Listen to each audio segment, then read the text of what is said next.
labas ako kaya di ako makapag-video. Kumusta ka na? Arinig na lang namin. Ako po ang ginawa nilang HR ngayon, taga-palo. Taga-palo ng mga staff. Hindi po, okay lang po.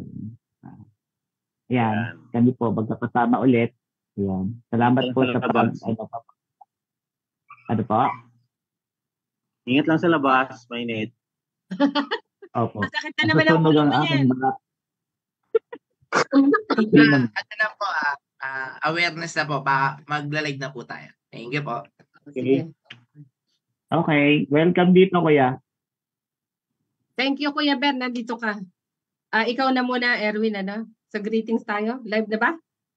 Di pa po, check ko pa po natin. Dapat meron tayong background na pang Christmas, Maano tayo dito dito? Makapiright. Makapiright? Oo, masailan Facebook. Nakalive na nga tayo. And 1 minute na pala, naka-live. Yan. Yun, so good evening po mga kabatang Balitawak family. Ulit ang ating IBMAC Forum na ginagawa namin weekly. Kasama po natin ang buong team. Ako nga po pala ulit si Erwin Negrito, Operation Manager ng Batang Balitawak Marketplace. And kasama po natin ang team natin, si Sir Jerry, Sales Head natin, Sir Marvin, ang ating HR and Marketing Consultant, and Tito Tars Molina, ang ating Quality Assurance. Yan. Yun po. Good afternoon po mga batang balintawak dyan. No? May visitors po tayo ngayon, si Sir Berhel Duran. Ayun, papakilala ni Tita Tess Molina. Tita Tess, pasok po. Ay, hello po. Marami pong salamat at nandito uli kayo. Nandito uli tayo sa Integrated Bagsakan Multi-Agency Collaboration Group. Ito po yung ginaganap namin once a week. Ang topic po namin for the whole month is pricing. At wini-welcome po natin ang ating guest speaker. Hindi, ang ating pong igigrill sa mga tanong. Salamat Kuya Ber. Nandito ka si Mr. Berhel Duran po ng Kalumpit, Bulacan. Siya po ay nagtatrabaho sa Department of Region 3. Papakilala ka na rin din mamaya Kuya Ber. Kahit konti lang. So maraming salamat po. Mini-welcome din po namin sa lahat ng mga viewers, ang aming mga supporters, mga taga Aritaw, sa Benguet, mga taga Iloilo, mga taga Davao, at saka dyan po sa Nueva Ecija. Ganun din po yung lahat ng mga kasama at nakakilala rin kami sa KMG at saka Kasosyo App kay Kasosyo Arvin Orubia. So marami pong salamat sa viewers natin. So ito po, pakilala ka Kuya Ben, kahit short lang. Okay. Magandang hapon sa inyong lahat. Ako po si Berhel Duran. Nakasalukuyan ay nasa training section ng Bureau of Fisheries Region 3. At ako'y natutuwa at merong kayong grupong ganito na Balintawak Marketplace upang mabigyan ng impormasyon ng ating mga kababayan tungkol sa mga presyo at pang impormasyon. Thank you, Kuya Ber. Ikaw na, Jerry. Ikot uli tayo, pakilala uli. Good afternoon po sa inyong lahat. Ako po si Jerry Larcia ng Batang Balintawak. Nag-handle po ako ng sales and other related functions sa Batang Balintawak. So nakakapag-set up na po kami ng mga satellite offices within the northern region para mas mabigyan namin kayo ng quality, competitive price na inyong mga pangangailangan sa mga restaurant, commissaries, factories, and other food establishment. Thank you po. Ay, thank you, Jerry. At saka meron po kami palang website. Pakibisita na rin po ang aming website at saka mag-subscribe sa Batang Balintawak Marketplace.com. Kung meron pa kayong mga inquiry, email nyo lang po ang ating email at saka kung i-message nyo yung ating operation manager, meron po tayong mga admin na sasagot doon. So marami pong salamat. Sige. Marvin, gusto mong mag-video dyan o okay ka lang dyan sa labas? Mamaya tayo, malapit naman ako sa bahay. Sige, okay. Thank you. At maraming Parking na pala salamat po. Nandito ang ating magaling na IT. Binigay din po siya sa amin ni Lord, si Mr. Angelsbert ba? O Engelbert? Bagat. Thank you, Bert. Nandito ka. Sige, ano naman ang topic natin ngayon, Erwin? Ang pag-uusapan natin is pricing. Yes, tita. Still, pricing pa rin yung whole month ng November ang topic po natin is pricing. And next month, magmumove tayo to logistics naman po. Yung kung ano yung mga nakaka-apekto dun sa pricing itong month na to. So, yun po. Malaking area din ng logistic lalo na sa Pilipinas. So Kuya Ber, punta na tayo kay Kuya Ber. Kwento ka muna Kuya Ber, kwento ka muna dun sa sa nature ng work mo diyan sa training. Ilang taong ka na nagbibigay ng training, paano niyo ina-approach ang tao? Bali, maraming grupo ng magsasaka kasi fishery o mga mangisda, fish pond owner, at pati yung mga gumagawa ng byproduct mula sa mga isda. So nagre-request sila ng mga pa-training. So iko-contact namin sa mga bayan-bayan at para ma-apply nila sa kanilang pagpe-fish pond. At doon din natatalakay din naman yung mga problema nila at anong dapat gawin. Tulad nito, maganda kasi meron forum ang inyong Batang Balintawak na iba-iba pa yung lugar na mga satellite o mga branch o kontak. Kasi isa sa naging problema ng ipuproduce yung nagsabay-sabay tapos pag ibebenta, yun ang nagpapababa ng presyo. Kaya ang ginagawa ng iba, nangungumusta muna dun sa mga babag sa kanila o mga lugar. Tapos kung bumababa o tumataas ang presyo. Hindi sabay-sabay ang bentahan, gano'n. Kasi yun ang magpapababa ng presyo eh. Kaya meron ding scheduling kung kailan sila maghuhulog o ng fingerling at kailan sila aani. Gano'n. At mula nga dun sa iba-iba, tulad yan, mapapalawak nyo din ang inyong marketplace mula sa mga gulay o yung mga supply ninyo ng mga nangangailangan, hindi lang mga may bahay sa kanilang mga pagluluto, kundi maging sa nais umorder o sa mga babagsakan yung palengke, saka yung mga supply yung mga restaurant, para dumami ng dumami at dito lang titingin lang sila dyan sa website nyo, sa Facebook page para ma-update sila o masubaybayan nila ano na ba ang update ngayon na impormasyon. Kaya maganda ang naitatag nyo na yan. Ay, thank you Kuya Ber. May tanong lang ako dun sa pag nagte-training kayo, kasama na ba yung mga costing doon nila? Tinuturo nyo rin mga costing katulad ng paano sabi mo, nagte-training kayo mga... Tulad kahapon, paggawa ng bangus, yung tuturo, yung deboning. Kasi yung iba, matinik, so ginagawa ng deboning. And then, ginagawa ng tinapa. Ganon. Tapos yung ilalagay sa debote. Kasama dun sa explanation nila doon, kung magkano yung magiging puhunan mo, tapos magkano yung magiging expected na return of investment mo. So kapag maganda ang feedback ng benta, so i-scale mo ngayon para lumaki. Talagang lahat naman nagsisimula sa maliliit lang. Tapos ikaw na ang magpupursige kapag meron kang nadama o napisil mo na ito lang kailangan ko dito para lumakas to. Yung naniniwala ka sa sarili mo. Kaya pag naniniwala ka, pupursigihin mo talaga yon. Pag hindi lang yung nalaman mo, hindi lang yung narinig mo, kundi yung naisin mo na baguhin ang buhay mo, baguhin ang negosyo mo at palakihin. Yun ang naging sikreto ng iba. Kaya sila nagtatagumpay versus dun sa mga hanggang sa ngayon nag-dream pa rin, no? Na umunlad. Parang Pinakaiba nakikita nun. ko yung sarili ko ah. Yung nais mo, meron namang isa, gusto ko. Ano. So, pag ginusto mo, wala kang excuse.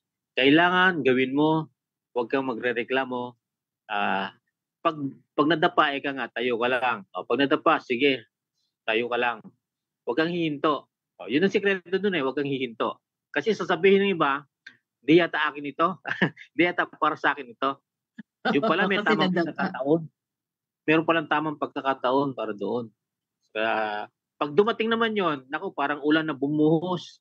Ang dami, ang lakas. Amen ako dyan. Ano experience Timing ko yan, lalo na. Maraming problema dyan. Mga challenge, di ba? Oo. Pero yun na, yung Bible principle na ask, seek, and ye shall find. Yun. Baka hindi ka marunong mag-ask, sana isabin mo kay Lord. O kailan, kumilos ka, you seek, hanapin mo, magtanong ka, magbasa ka, gano'n.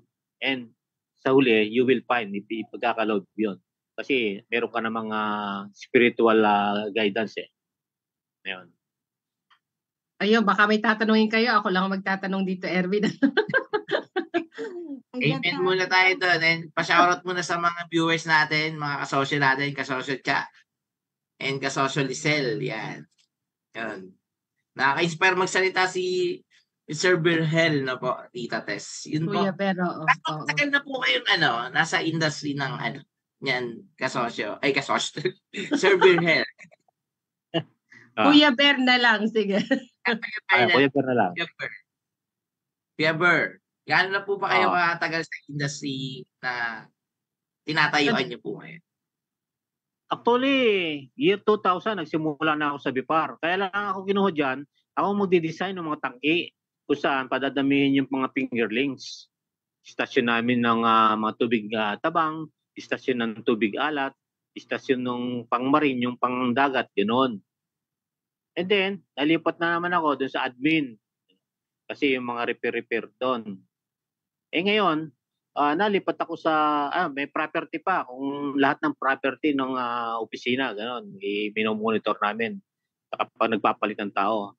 So, 2 years ago, doon lang ako nalipat sa training. Hanggang ngayon.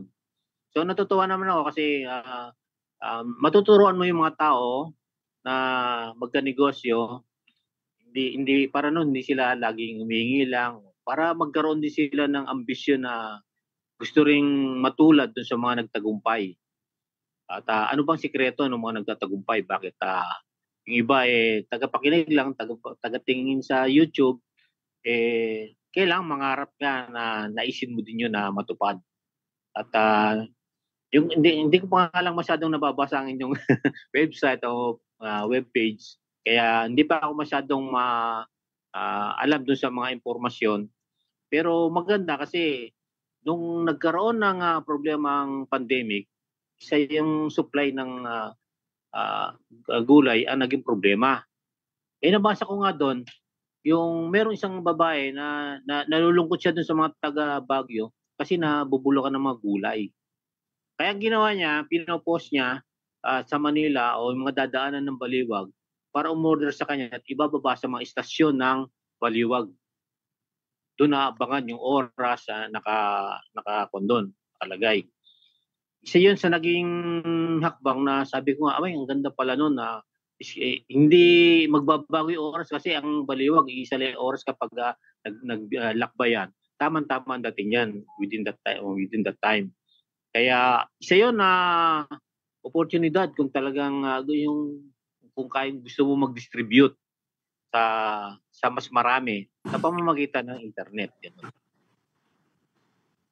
Hello? Nakikinig kami kasi maganda yung mga sinasabi mo. Iniisa-isa namin. Ay, nawala ka. Nawala yung mo, Kuya Ber. Dali lang. Balik po yung mic. Yun, maganda po yung niya naging input niya kasi yung pandemic times nga po, vegetable is mahirap mababa dito sa Metro Manila kasi nga mataas masyado yung security. So, nakakuha ng opportunity yung mga kababayan natin sa Benguet na may padala yung gulay using logistics ng mga bus. So, nabuksan yung oportunidad na makapag-business kahit normal na tao lang basta may connection ng cellphone tsaka wifi or data. So, sa ganun paraan kasi, makakakita tayo ng opportunity dun sa problema. Minsan ganun lang, hinahanap yung opportunity sa problema. Yan po. Thank you po. Kuya Ben, nawala na ano ka, na-mute ka yung ano mo. Yung audio. Hello. Ayan. Okay na uli. Yan. Oo. So sa pagti-training mo Kuya Ben, diyan lang ba yan sa Region 3 o kasama sa lahat ng Department of Agriculture at nagti-training ka? One lang, bali about fish pan, bangus, tilapia, yung itong alimbango, hipon. Tapos yung byproduct ngayon, tulad nun, bangus, gagawin mong tinapa, bangus, nilalagay mo sa bote, gano'n. O yung taba ng talangka, sabi nila, yun. Kaya lang, ang cover lang namin, within Region 7, 7 probinsya ng Central Luzon. Unless merong nag-invite na sumusulat sa opisina na iniimbitahan kami pumunta sa kanilang opisina. Lalo na yung mga nagre-retire na, ano kayong business ang pag-aralan na sabi nga namin, dapat 5 years before, may plano na ang isang tao. O kaya sa buhay niya, ay dapat meron kang 5-year plan. Para nun, hindi bitin yung susunod mo, tuloy-tuloy, gano'n. At natutuwa kami dahil maraming natutulungan, parang hindi naubusan eh. Pero natutuwa din kami, napupuntahan namin yung ibang lugar, mga kooperatiba. Tapos sabi, tulad kahapon, kooperatiba sa Maribeles, Bataan. Kung magpautang yun, milyon. Kasi malaki na. Nagsimula lang sila sa maliit na grupo. Maliit lang na grupo na may iniipon sila buwan-buwan para merong umikot, gano'n. Kaya tulad din sa sa Batang Balintawak o marketplace, hindi lang gulay ang makikita ng iba, basta't may yung para sa food on the table. O sabi ko nga kahapon, galing kami ng Bataan. Balita ang Bataan sa talagang pambihirang tuyo at tinapa. Yun, na pwedeng i-biyahe naman sa ibang probinsya. Basta't meron lang connecting information kung how to order, and paano ang delivery. Yun. So, sa pag-training namin, kami din, natututo din kami dun sa entrepreneurship. Kasabay nung naging matagumpay yung fish pan, hanggang marketing tuloy na-expand namin. Nakikita namin anong dapat gawin, anong dapat matutunan. Doon pa lang sa nag-uumpisa ka, sabi nga, begin with an end. Alam mo na yung dulo para hindi ka nangangapa at para magtagumpay ka doon sa inumpisahan mo negosyo. Ayun.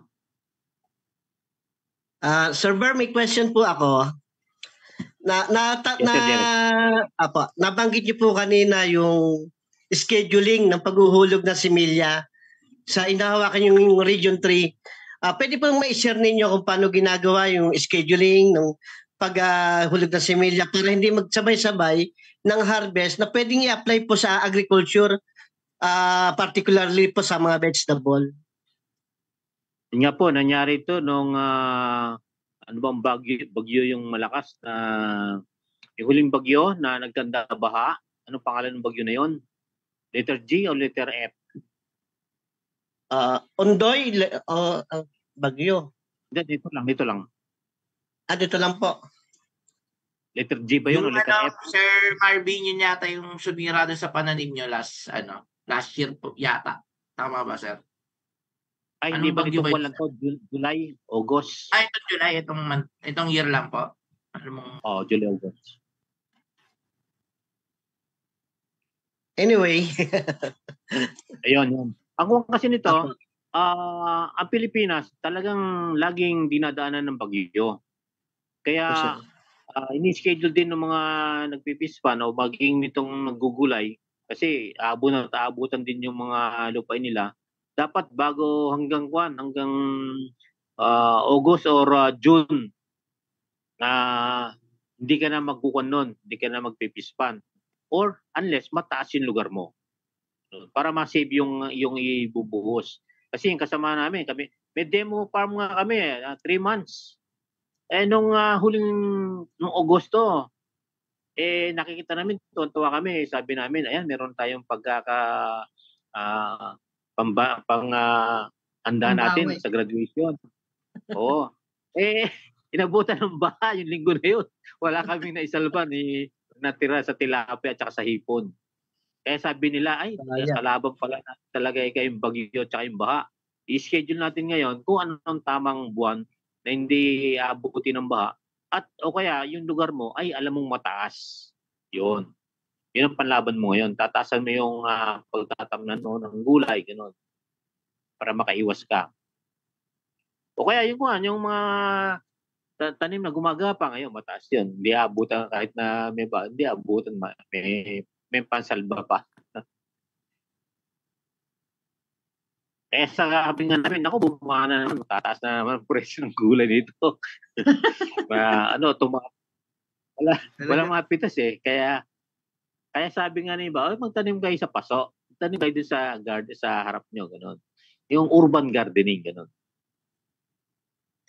May natutunan lang talaga ako pagdating sa entrepreneurship, tuturuan ka talaga ng mga failure mo Tapos yun naman yung gagamitin para matuto doon kung ano yung pwede mong gawin or mag-adjust hanggang makuha mo yung tamang timpla.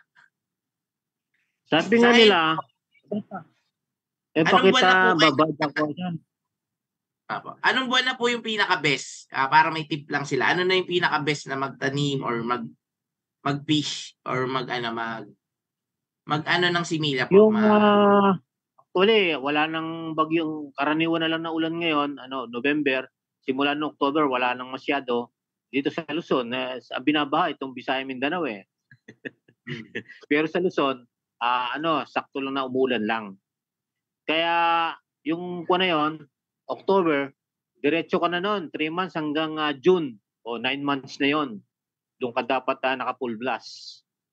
Kung mababa yung lugar mo. Kung hindi, gagawa ka ng action mo na isasalba mo, tulad sa amin, sa Pispan, nilalagyan nila ng lambat, yung net paikot, para hindi makawala yung isda. Ganun. Talagang sayang kasi yung mahal pa naman ng feeds, sino nagpapamahal sa ngayon? Mga feeds. Kaya pag ibibigay lang sa ng gobyerno, tulong, buto, binhi, yun lang. Fingerlings, yung mas malaki na ubos ng feeds. Doon mas malaki ang kailangan mong kapital.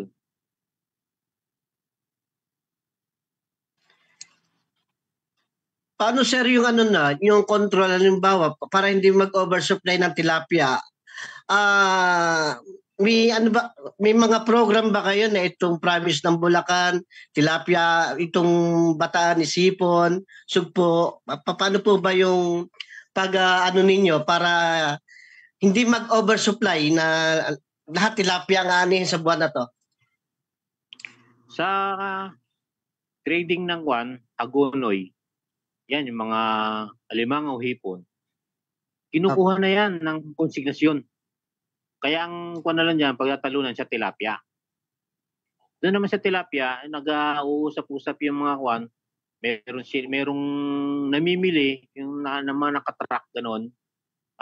Dapat, minsan nakikibalita sila doon sa kanila, sa kukuha sa kanila, kung magkano na yung presyo. Kasi, nagkakabalitaan din yan kung aanin na yung katabing Pispan o yung katabing barangay, kakakundi yun para noon hindi masyadong bumagsak yung presyo. Pero naman yung iba, may sinusupply sila na mga market, hati-hati. Yung partial harvest, para noon maibenta nila yung mga ma-harvest nila pag partial. Ganun. Naiwasan nila yung talagang mababa yung presyo yung ibibigay nung namimili, yung nakatrack. Ganun. Ay matutuwa ka pa pag may galing pa ng Pangasinan dadayo dito sa Bulacan, Pampanga. Ang pinakamalakas mag-supply ang Bulacan at Pampanga sa lahat ng 7 probinsya.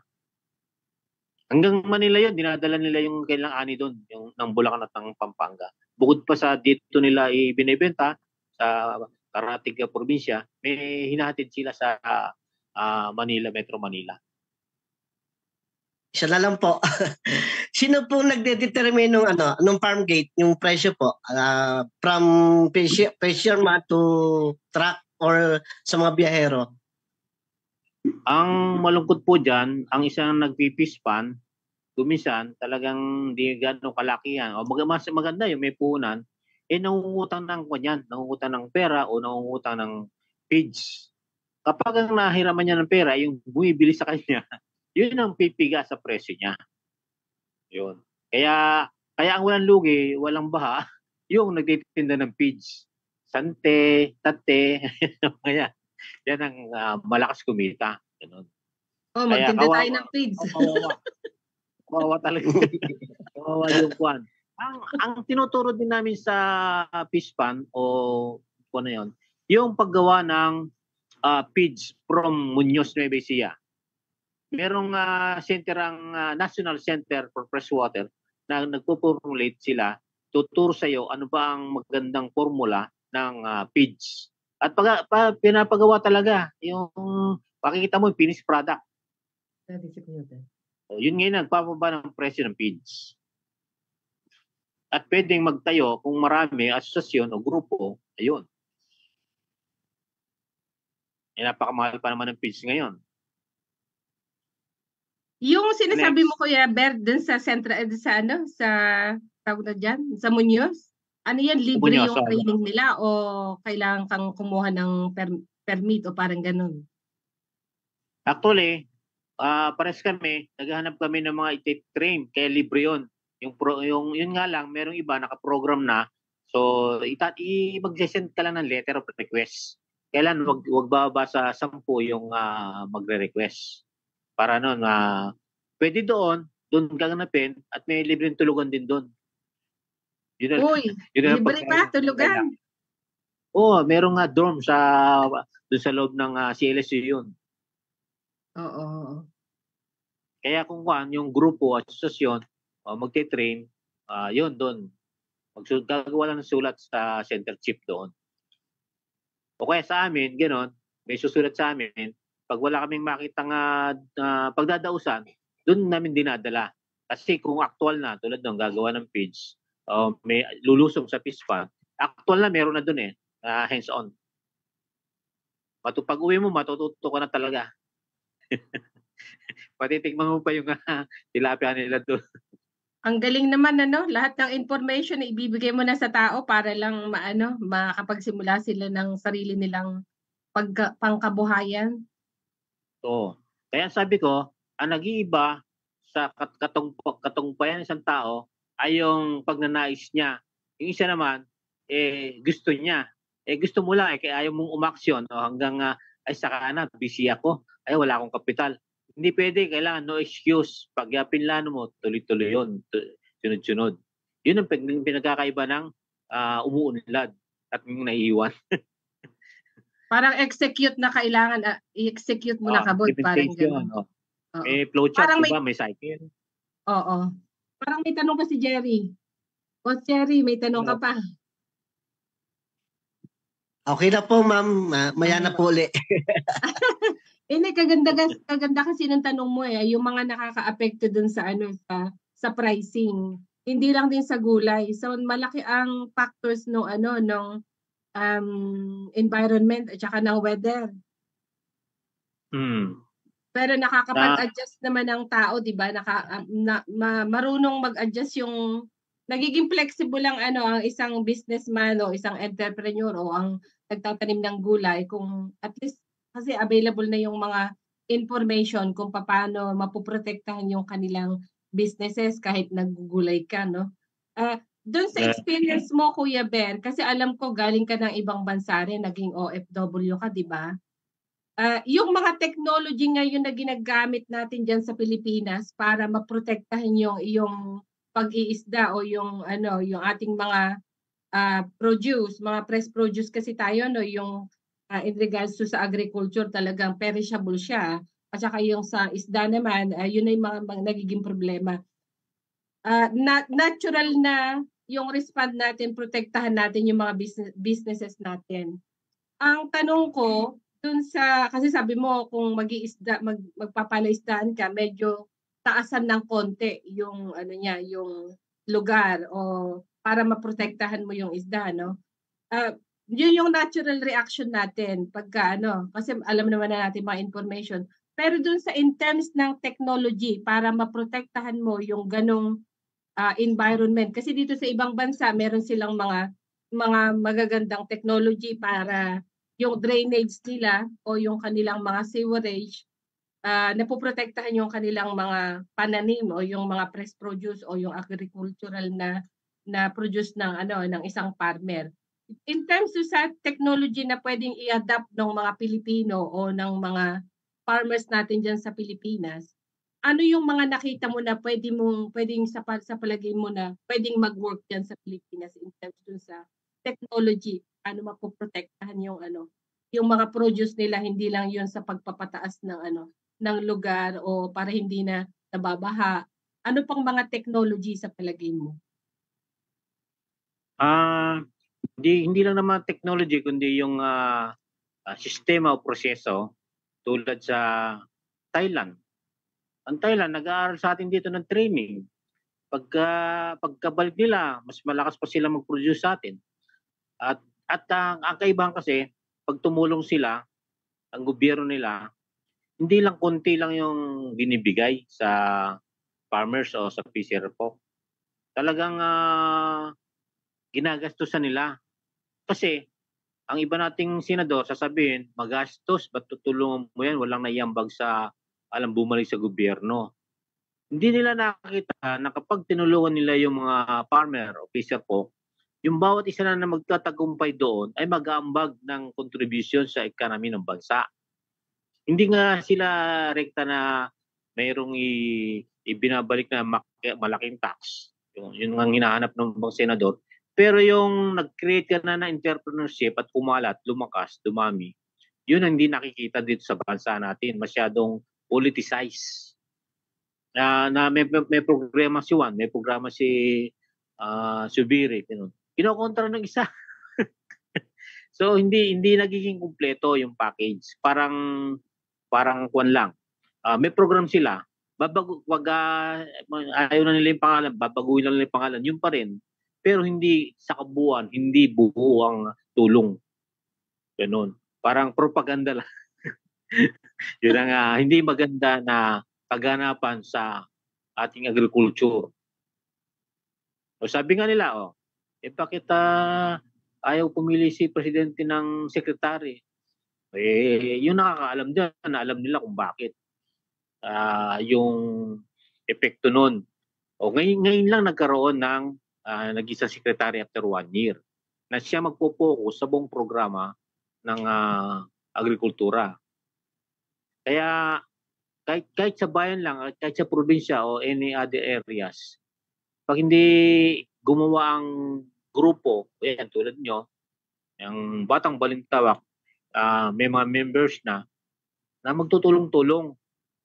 Hindi mo nahintayin yung may pangako o may programang ganito. Kailangan kumilos ka na para gumana yon. Pag hindi, ano bang problema? Modified ulit, modified.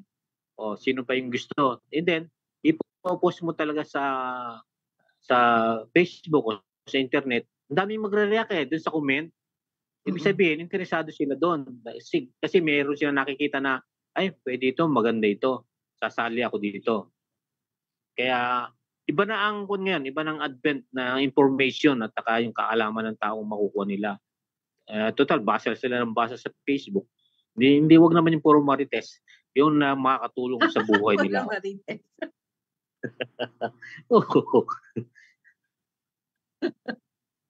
Kaya yun ang maganda nun. From small group, asosasyon, hanggang sa maging kooperatiba. Kaya si Tess, DSWD, di ba? Napokus siya doon sa mga grupo ng kababaihan. Tapos, nagpapautang si Mayor noon, ng DSWD Group, Family Enterprise. Para noon, hindi mo na laging tutulungan, magkukusa sila na magtayo ng sa kanilang mapagkakakitaan. Ganun.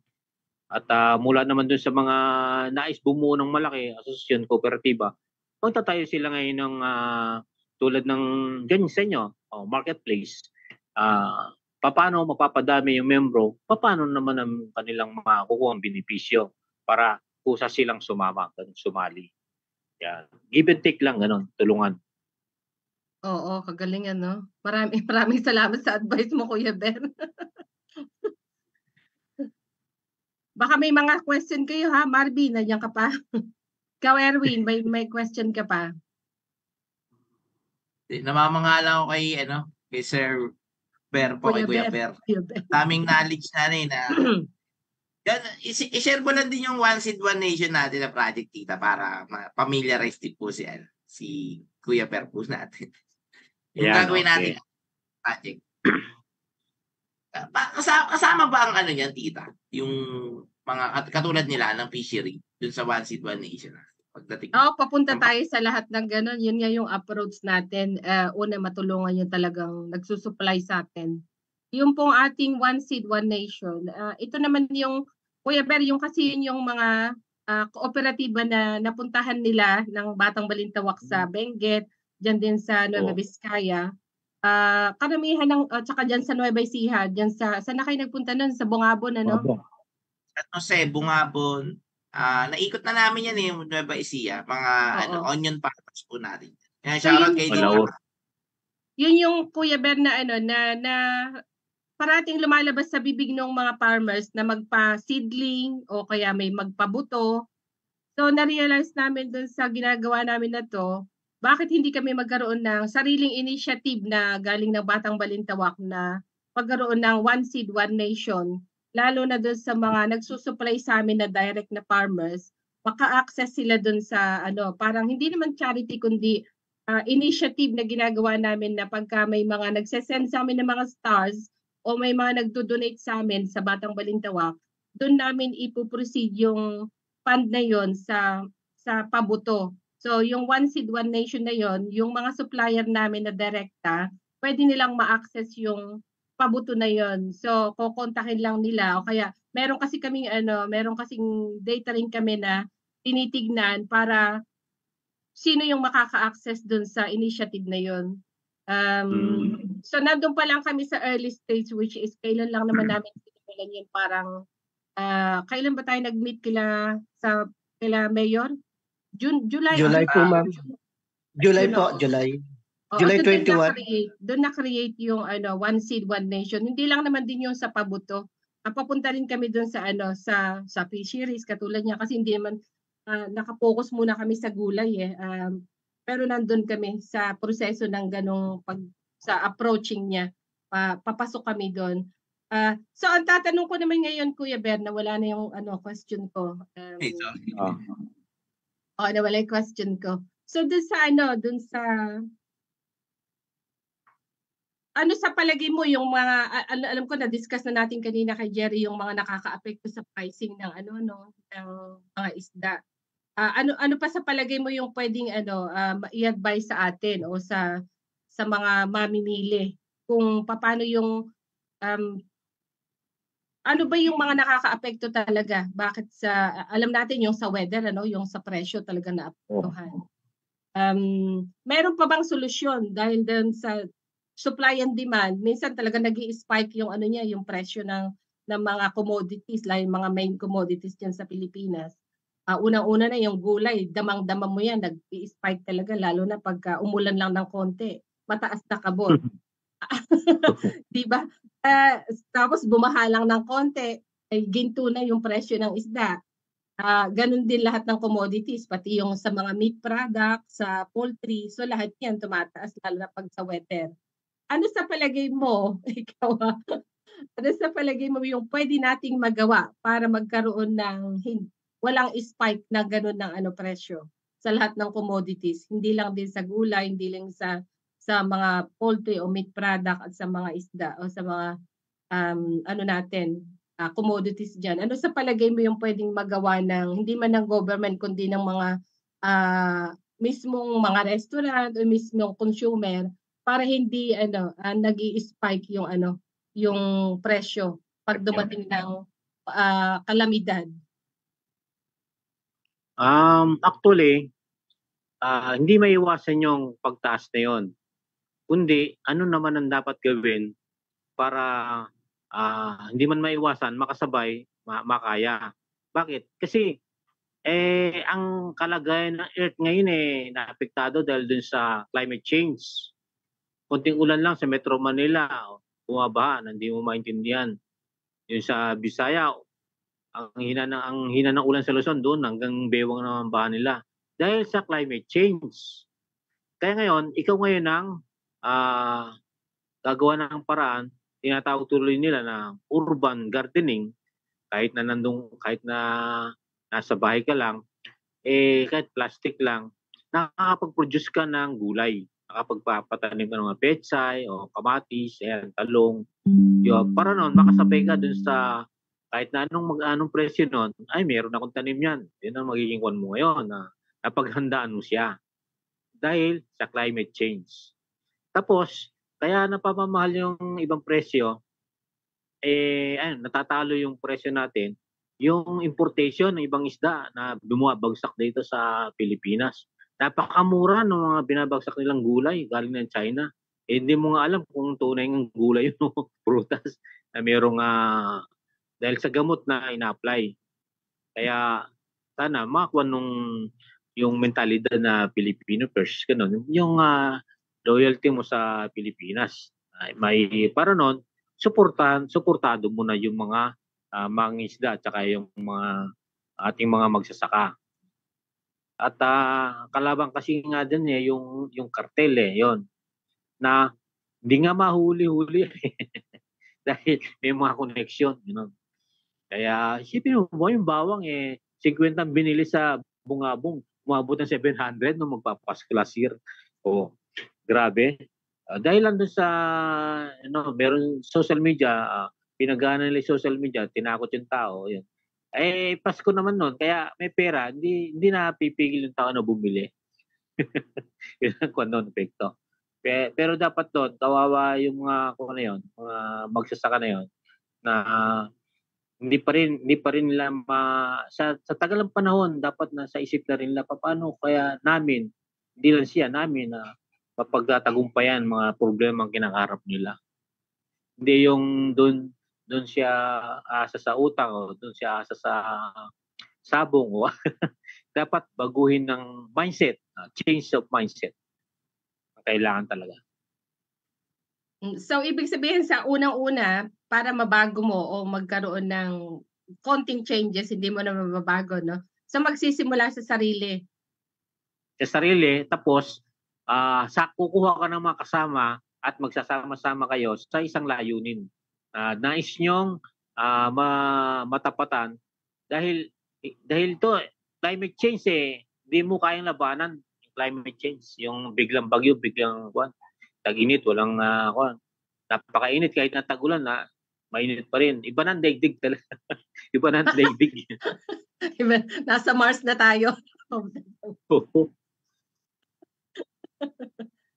So malaki pa rin yung factor ng behavior at saka practices ng sarili behavior, yung lalabanan mo yung sarili mo, isang bagay na para sa pamilya mo, para sa future ng mga anak mo, ganon. Hindi yung kailangan magsaya muna ako, kailangan na session kami nila kumpare. Bakit baguhin mo yung mindset for the family and for the future. Malalim na purpose talaga Tingin ko kaya din nagpuproceed tong Batang Balintawak Marketplace. May purpose na ginagawa. So, mindset talaga and purpose dun sa ginagawa mo para mag-drive yung gusto mong mangyari or mag-success. Yun yung kasi yung kalimitan sa ating mga Pinoy. Yun din, happy-go-lucky. Pag meron. Pag wala, iyak. Diba? Parang yun yung katotohanan kasi ako galing ako sa ganung mundo. Nung binago ko yung mindset ko, doon din nagpunti-unting magbago yung buhay ko and pananaw na makakbang dun sa papuntang gusto mong puntahan na maging success, 'di ba? Hindi pwedeng nag-iisip ka maging successful pero yung kilos mo hindi naman pang successful, kaya medyo mahirap yung part na yan. Kaya mindset muna talaga, tita. Ang tanong ko naman ngayon sa tita, paano mag-insert ng ganong mindset sa mga tao? Yan yung isa sa pinakamahirap gawin. Hindi, pupunta na ako dyan sa ano, kasi ako man din, ako galing talaga kami sa mahirap na pamilya, masasabi ko. Pero binago ako ni Lord. Nung nagkaroon ako ng faith kay God, na sinabi kong, I would like to change my, hindi naman kailangan ko i-change yung destiny ko. Ayoko ng ganitong buhay, so inayawan ko. Dinispice ko yung ganong buhay, pero sumunod ako sa Kanya.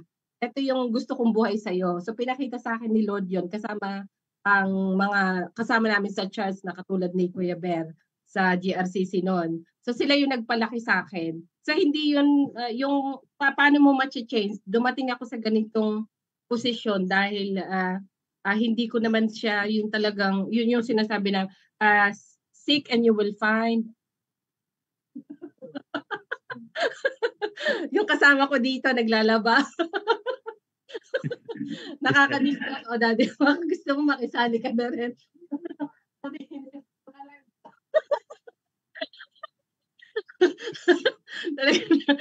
Yun talaga.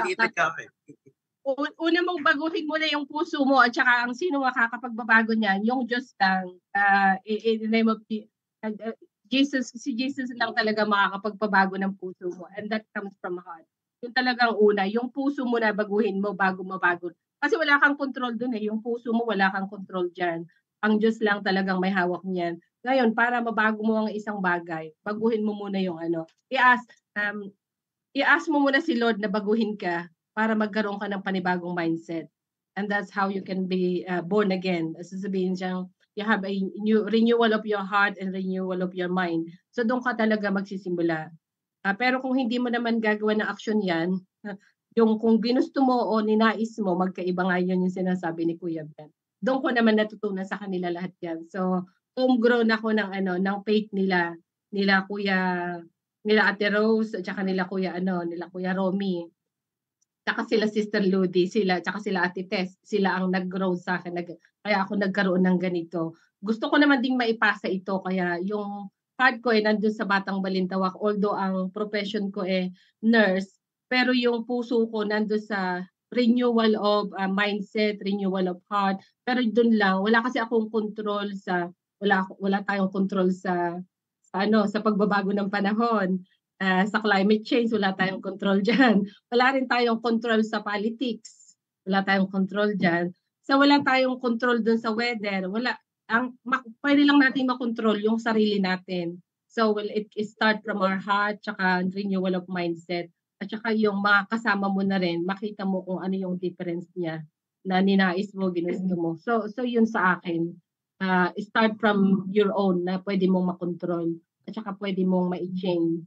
So, doon lahat naman nag-i-start. So, yung pinaka-narrow na simplest thing na pwede mong magawa, hindi doon sa pinaka-malalaking mga bagay na wala tayong control. So, doon lang mismo sa sarili natin, doon tayo siguro mag-improve at saka magsimulang mag-start mag-adapt ng mga bagay na makakapag-produce lalo na sa community. Kasi doon tayo tinawag ng Diyos. So, doon tayo babalik. So, doon ka pa rin. Sama tayo doon sa lahat ng mga ganun na para may Kasi ang nakikita kong labanan dito, pagka sa politics naman, by principalities talaga, yun talaga ang labanan. Pero pagka naman sa kung may nakikinig dyan ng mga investor, ito po kami, na Batang Balintawak. Talaga. So yun lang ang sa akin dun sa how to change, kung magkaroon ka ng mas magandang pagbabago, magsimula tayo sa puso natin, yun lang simula siguro. Okay, meron pa tayong 10 minutes, meron pa ba kayong mga tanong? Baka may tanong tayo sa mga viewers natin. Wala naman. Pa-shout out na lang dun sila. Mamaya manunod na yan si Kasosyo Elmer. Sa California, hello. Aming masugid na Kasosyo Cha. Kasosyo Cha, thank you, nandito ka pa uli. Hindi ko siya kasawa ko finance namin. Yan. Ano pa tanong natin? Ano pa bang kasi napakalawak kasi Kuya Bert ng agriculture pero kasi ang purpose ng Batang Balintawak yung mas centralized nga itong bagsakan para yung presyo ma-monitor ng maigi. So ito na naman yung question ko. Ayokong maging negative naman doon sa question ko, no. Alam ng Department of Agriculture, lalo na yung DTI, minomonitor nila yung pricing. So sa iyong opinion na Kuya Ber, ano pang pwedeng ma-improve para yung monitoring ng pricing natin ay maging visible kahit sa kaninong yung information na to ng DTI ay visible sa lahat at saka transparent yung ginagawa nilang pricing.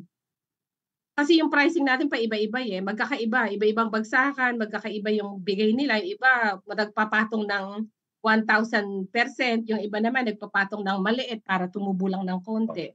Pero in terms dun sa capping ng index price ng DTI, gaano ka-transparent sila at saka yun ba talaga ang totoong nangyayari in terms dun sa pricing? Sample lang yung presyo ng bigas May price ceiling. Tapos biglang magbabago, biglang tumaas, gano'n. Mga matatalino kasi na gumagawa tsaka through social media, nagagawa na lang i-manipulate ngayon yung truth doon sa mga fake news. Kaya, minsan, wala rin magawa ang DTI kasi magrereklamo yung mga retailers o seller. Paano naman po kami kikita? Hindi na kami magtitinda. Ganun. So, saludo ako doon sa mga talagang ano man ang nangyayari na pagbabago ng presyo, hindi sila sinasamantala ang pangangailangan ng mga pamimili. So, dapat din doon, magiging factor, makakatulong yan Batang Balintawak sa pag-maintain mga nakikita kung ano ang yung presyo sa inyong lugar niyon. Magmula sa Manila hanggang Baguio, ganon. Meron nga kami, ang tawag nila ENSAP, monitoring naman ng presyo ng bawat bayan. Nire-report per province, nire-report sa region, ganon. Sabi ko nga, nalalaman mo lang kung saan ka bibili ng mura, kung saan ka papakyaw, kung gusto mo mas marami, kung malapit ito yung lugar na yon. Ayun, nakakatulong dun sa tao pag alam niyang mas mura dun sa lugar na yon. Yung monitoring na ginagawa. Sa inyo, kung galing ng Baguio, price ng Baguio, ganito ang presyo. Pagdating ng Balintawak, siyempre, meron ng additional charges at kung anong dapat nilang gawin, pag gusto nila maging entrepreneurship, magtinda, mag-distribute, saan ba sila dapat kukontak? Doon ba sa party ng Baguio o dito ba sa may Balintawak na? So, pag na yun, na-establish yung mga ganong information center o pag nag-member sila, sumapi sila, nakisa doon sa layunin na yun, makakatulong yun para yung presyo ay maging moderate. Kahit na magtaasan sa iba, alam nila na dito sa grupo namin hindi masyadong tataas to. Makakatulong yun. Oo. Para hindi na-i-exploit yung yung pricing o yung tinatap up nila na markup. Kasi iba nanamantala naman, kaya gano'n nanamantala. Oo. Tsaka maraming napapagsamantalahan. Pag kilala nila, dito sa Batang Balintawak, hindi masyadong kuha ng presyo nito. Dito na lang ako bibili. Ganun. O dito na lang ako makipag-transact. Dito na lang ako order. Ganun. So, lalo ngayon, uso na rin yung delivery sa bahay. Kaya maraming opportunity na may open dun sa iba't ibang gustong magtrabaho. Ganun. Thank you, Kuya Ben. Ito lang pandemic na uso yung mga ganun yung delivery. Ayaw nga pala. Ay, sige, Kuya Ben. Nga pala, actually, nung nagpa-training kami ng Congress, National Congress, ng mga tilapia producers, mga lahat ng regions, lahat ng probinsya, sa Lunes Martes. So, from Mindanao, Luzon, Bisaya. Nung matapos yun, nag-ubuhan ng iba sa opisina. Sabi namin, meron na itang umalat na pneumonia. Which is balita ngayon sa YouTube, China. Ang malakas ito na naman, malakas na naman. So kailangan ingat sa bawat isa at maging handa kapag dumating yung pagkakataong ganun. Paano mo poprotektahan ang sarili mo, paano ka ikilos para makaya mo pa rin kapag may trabaho, matuloy-tuloy mo lang yung ginagawa. Ingat lang. Mm-mm. Ayan, may tanong daw si Marvin. Marvin. Hindi, wala po. Nag-hi lang si Ate Rose Abaya sa'yo. Naka-live kasi nanonood siya. Pa-shoutout ka mo si Ate Rose. Ate Rose Abaya. Ayan. Si ating mga ka-church meet yan. Kamusta ba si Kuya Romy? Yan, nanonood siya. Baka merong page sila Sir Bert, sila Kuya Bert, Tita, na pwedeng maka-join yung mga gustong mag-join dun sa mga training and seminar po nila. Pwede mo promote yun para sa mga Pag tinype nila yung Bureau P Series Region 3, so makita doon yung opisina, makita doon yung webpage, saka yung contact number. Sa ako naman sa Facebook, BIPAR Gitnang Luzon, yung Facebook doon. Doon mga programa pinakikita. Pero kung may magre-request, sumulat lang, mga grupo, asosasyon na nais mayroong training sila na gusto, kung hindi man pispan, kundi yung paggawa ng bagus, deboning, o yung pag-debote. So yun, at i-schedule yun ngayon ng opisina. Actually, meron target yon sa loob ng isang taon, so may pondo na yon. Yun na lang, pinipili na lang yung papasok na magre-request. Pag dumating yung panahon na, wala ng budget, so i-reschedule na lang yun. Ganun. Unless, yung nagre-request, ang siyang bahala sa pagkain. Ganun. Uy, meron na idea. Magaling. At Kuya Ber. Yan lang, masugid na natin, Tita. Mga ilang tao ang pwedeng niyong ma-accommodate sa isang training lang? O mga ilang araw niyo na-accommodate yung training? O ilang araw Pero depende dun sa ituturo o dapat malaman. Kumisan, 1 o 2 araw. Kung pispan na ang operation lang, mga 1 araw lang yan. O yung paggawa, yung tinapa, o deboning, o yung dyeing, gano'n. 1 araw lang din yon. Hanggang hapon, matatapos yun. Makikita nila yung finished product. Matitikman nila yung finished product nilang pinagpaguran. Pamina din ang doon, gumagastos. Para sa, aatin lang yung tao, aatin lang yung participants. So mga ilang participant ang pwede nyo ma-accommodate sa isang araw? Basta sinabi nung nag-request, dito po namin gaganapin. O ilan ba? O karaniwan, 40, ganun. Oy, ang dami naman. para maraming sabay-sabay, gano'n. Oo. Gumagawa din ba kayo ng online? Din Pwede nyo gawin din yan ng online katulad nito na pwede siyang live, pwede Panahon siyang ng online pandemic. training? Nung panahon ng pandemic, ginawa yun. Habang ini-explain, naka-video, gano'n. Pero nito nga, nag-face-to-face na, ayun, nagpupunta-punta na kami ng mga iba-ibang bayan, iba-ibang probinsya. Nagre-request lang sila, nagpapadala lang sila sa, magre-request kayo sa probinsya, sa Kapitolyo. Tapos yung Kapitolyo, ipa-forward sa region. Ganun. Yan lang yung gagawin. Narinig ko kanina yung buto, sinasabi nyo, kasi ang ibang agency, meron din silang DA, meron din silang pa-training. Kung pwede kayong gusto nyong malaman na gusto nyong umaten, makahingi kayo ng islat, kahit na isang islat sa isang training nila. Ganun. Ang PhilRice, yung mga buto ng palay, gano'n. Sa DA, iba-iba. Maraming pa-training na iba-iba ang DA. Paano kami, Kuya Ber, paano ba makakakunik yung Batang Balintawak doon sa mga pa-training na gano'n? Pag sumulat kayo, yung pipirma, kundi presidente o operation manager, at tapos kahit na isang islat, may atin doon sa pa-training na yon. So, pupunta ka doon sa website, DA, Region 3, o DA, Central Office, o NCR.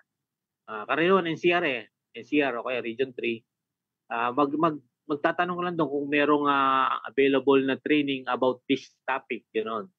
O na para ma-apply nyo sa inyong grupo o sasyon. Naalala ko yun sa PhilRice, yung buto nila, yung yung certified, certified seed. O, yun. doon na tinitrain yung mga para malaman paano ba yung magandang buto ng pamamahagi sa mga magsasaka. Libre training din yung kasi yun may certificate yun. Kailangan nyo lang sumulat ang request. Oo, thank you. Susulat na tayo. Oo, ganun. Kuya Kung Ben, kailan available din ba yung ganun. available din ba yung mga training na yan katulad sa Benguet, sa Ilocos, o sa Nueva Vizcaya, sa Pangasinan? Itatanong nyo muna sa provincial office kasi magre-refer sila sa regional office. Ganun. From region to regional office. Iba naman, yung bayan, magre-request sa bayan, ay wala kami tanong mo sa region, gano'n. Pero within next year, meron ng timetable yon kung ano yung ipapatraining. Hahanapan na lang nila ng participants yung a-attend. Okay.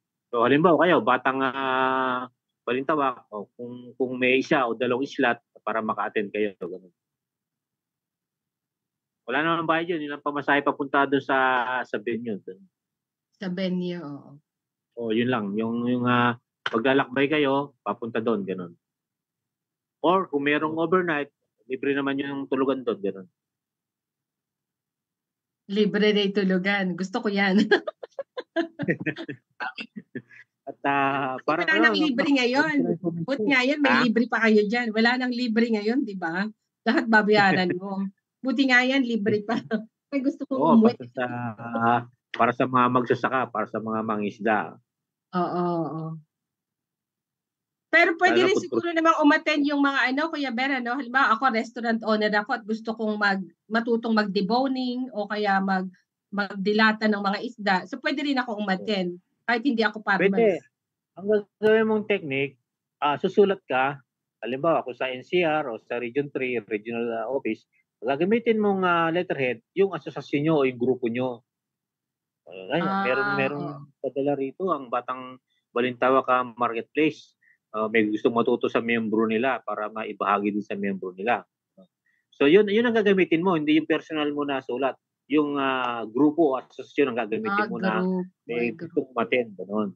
O baka pag umattend ka na doon, pwede po ba kayong magpadala ng trainer doon sa aming lugar? Pwede nyo na silang ma-invite ngayon. Mas marami yan yung gustong umattend ngayon sa grupo nyo.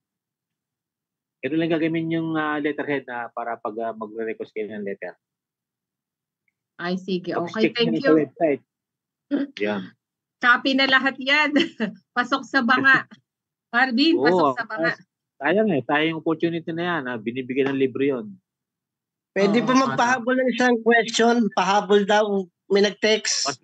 Ay, sige. May nag-text. Mga mga producer po to ng gulay na kung may technology daw po kayo na yung ilalim parang isda ang alagaan sa ibabaw vegetable. Aquaponics ba tawag doon, sir? Ang tawag po doon, kundi hydroponics, aquaponics. Apo? Yun ang pangalan nun, aquaponics, hydroponics. Nagtuturo din. May seminar po kayong available nun? Yes, kaya lang kung area, kung Baguio sila, sa Region 1 o Region 2 sila. Ganun. About aquaponics or hydroponics. Meron nga iba, gumagawa na rin sila, libreng model, para bibigay dun sa barangay o asosasyon o co-op nila. Ganun. Pero yung kasi na yun, pwede rin gumamit ng kung pinakikita doon kung mahal yung mga tube, yung pipe, kawayan. Yun ang ginagamit. Minomodified yung plano para hindi masyadong mahal. Magkakaroon ka ng sariling magkakaroon ka ng sariling maliit na fish pan galing sa kawayan doon sa iyong garden. Tapos kailangan mo ng gulay, pipitas ka lang doon ng dahon. Oo. Ay, sige. Maraming salamat sa iyo, Kuya Ber. Meron ka pa, Jerry? Okay na po, ma'am. Nasagot na po. Thank you, Sir Brad. Ay, na-late yung ating baby Israel. Kuya Ber, ito po yung aming pinakabunso sa Pangasinan naman itong batang to. Pangasinan. Oo. Ito yung umaakyat sa Benguet natin. Itong si baby Israel. Baby Israel, humabol ka. Oo. Patapos na po tayo. So nag-over tayo ng Ayun na po. Okay lang, Babs. So kung may sasabihin ka sa last na lang po, Kuya Ben, ano ang pwede mong mai-advise dun sa mga last na lang to. Last na lang talaga. Anong pwede mong mai-advise dun sa gustong magsimula ng business ng pagdidilata, kasi napaka-interesting nun, o pagbabattle ng mga isda. Ano pwede mong sa kanilang mai-advise? Although alam ko naman na nasabi na natin kanina lahat kung anong pwede nilang gawin. Sa mga gustong magsimula, paano nila mai-continue yung skills na gano'n, o magkakaroon sila ng continuous na motivation na ma-improve nila yung sarili nila para doon sa pagbi-business ng deboning, pagbabattle o pag-incan. Ang the best kasi dito, nasubukan nila Blaine nung anak ko, nung pandemic. Ang product niya, laing yata yun. Galing sa Bicol, nandito siya sa Metro Manila, sa Taguig. O yun, pinapadala ngayon yun through may delivery through LBC o Lazada, gano'n. Pero sinubukan niya magpadala sa abroad, which is mas talagang kayang bilhin doon kaysa dito sa atin. Kasi bote pa lang may presyo na. Siguro mga 100, 120 ang maging presyo ng isang bote. Pero kung sa Amerika, ito dollar, maliit lang sa kanila yung kaya nilang bilhin. Pag gano'n. So, ibig sabihin, mas pagtuunan ng pansin yung gustong magnegosyo noon. O simula, kapitbahay, kayo kamag-anak, para lang masubukan niya kung mag-click yung naging lasa ng product niya. Pero kung within the Philippines, mas advantage na ituloy niya na matutunan paano ini-export yung product. Para noon, mas mabenta doon. Yung buying capacity. Kasi mismo yung co-op ng Hagonoy dito Hagonoy Bulacan ang problema namin, bote pa lang kanya may presyo na. So, kumbaga sa sales nila, mas mabenta kapag nilagay doon sa can, sa aluminum can, kaysa sa bote. Kaya kung tumatanggap naman ako na sabi nga ni Labi, tumatanggap ang Lazada at sa ganun. Meron silang special promo na ibibigay at yung product mo paladala mo sa ibang bansa. Marami na naman siyang nakita kahit nandiyan sa Middle East, kahit nandiyan sa UK, o kahit sa Canada. Ayun. So yun, umpisa nila sa kanila muna, sa pamilya, kaibigan, pati nila, o anong lasa, yung comment. Okay na ba? Pumasa na ba yung panlasa? Para noon, unti-unti, tinatawag nila scaling para lakihin mo ngayon yun. Doon ka palang magpuan noon. Pero ang target mo noon, export market para mas malakas. Mas viable yung magiging rate of return ng product mo. Thank you. Okay. Maraming salamat, Kuya Ber. Maraming salamat. Napaka-valuable itong forum na to, kasi marami rin akong natutunan na hindi ko alam. So maraming talaga, I really appreciate your time being here. Maraming salamat, Kuya Ber. At sana magtuloy-tuloy ito kasi kailangan ka namin dito. Subaybayan po yung inyong webpage saka yung Facebook page para kung ano pang matutunan din namin, gano'n. Oo, consultant, Erwin, consultant. Pwede po, consultant na Oo. Sige, maraming salamat. Okay, magtatapos na po tayo kasi nag-over na 10 minutes. Maraming salamat sa iyo, Israel. Nandito ka. Jerry, maraming salamat. Marvin, tayo po yung magtatapos. So, sa lahat po ng viewers na sumama sa amin dito, marami pong salamat. Sa mga farmers po sa Nueva Vizcaya, sa Benguet, sa Ilocos, at saka sa Iloilo, sa Davao. Kung nais niyo pong makiconnect, please email us dun sa ating batangbalintawak@gmail.com o @gmail.com. Kung gusto niyo pong ma-contact sa Batang Balintawak, i-contact niyo na rin po si Erwin Negrito, siya po ang Operation Manager. Babatiin ko lang din po yung ating mayor dyan sa Aritao, sila Sir Berwasan, tsaka sila Jos.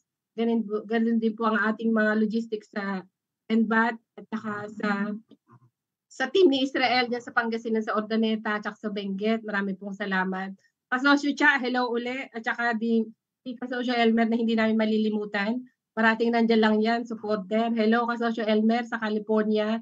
Si Kasosyo Chedi po, magiging guest speaker din natin siya dito. Siya po naman sa food technology. Kung kailangan niyo po ng isang malupit naman sa food technology, ito pong si Kasosyo Chedi. Si Boss Chedi po ay nasa California, pero nagtuturo din siya at willing po siyang makisama dito sa ating forum. Sa shout out ko din si Kasosyo Arby ng Kasosyo Malupit Group, ang ating naging mentor at naging kasama namin dito sa pag-create ng isang forum na to. Siya rin nagbigay sa amin ng idea kung at paano siya i-approach. Sa mga kasama namin sa Kasosyo app, maraming salamat. Si Kasosyo Loris, normally nandito po siya pag umaga at ito po si Kasosyo Loris. Si Ma'am Loris po ay nasa Australia. So yung heart niya po ay nasa mga farmers din. So maraming salamat. Erwin, magko-closing na tayo. So ikaw na, magsa-sign off na ako. Thank you. Ikaw na, Erwin. Thank you po muli sa visitors natin kay Kuya Ber na nagbigay ng napaka-knowledgeable and makahulugang talakayan. Yun. Salamat po Kuya Ber. And asahan po namin kayo sa mga susunod na forum po namin. And sa team ng BBM. Okay. Salamat po. And shoutout po kay Kuya Elmer Mendoza ng California. Nanonood po siya ngayon. And God bless po. And kay Kasosyo Alvin yan. And yun, thank you po sa mga patuloy na sumusuporta sa Batang Malitawang Marketplace. So, Integrated Bagsakan Multi-Agency Collaboration Forum. Salamat po. Peace out. God bless.